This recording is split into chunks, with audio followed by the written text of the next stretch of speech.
छोटी बहन एक चीज और सुनी थी मैंने, आपका इंस्टाग्राम सस्पेंड हो गया। हाँ, मेरा इंस्टाग्राम अकाउंट सस्पेंड हो गया। अरे छोटी बहन बहुत मेहनत कर रही थी, आप सस्पेंड हो गया, कैसे करोगे? बहुत मेहनत करी थी, आईडी सस्पेंड हो गई, रोना आता है।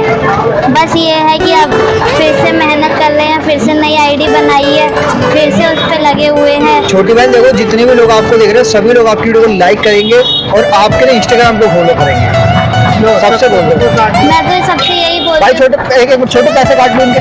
मैं तो सबसे यही बोलती हूँ कि सब मेरी आईडी को ज़्यादा से ज़्यादा सपोर्ट करें, ज़्यादा से ज़्यादा फॉलो करें, लाइक करें, कमेंट करें वीडियोस को, बिल्कुल, ज़्यादा से बिल्कुल। ज़्यादा वीडियोस को शेयर करें। तो भाई छोटी बहन को सपोर्ट करो जितना हो सकता है, क्योंकि ये अपना पूरा परिवार चला रही है छोटी सी कार्ड से।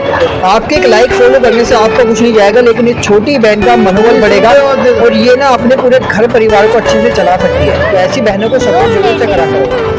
ठीक है छोटी बहन, सभी लोग आपको सपोर्ट करेंगे। बिल्कुल बिल्कुल।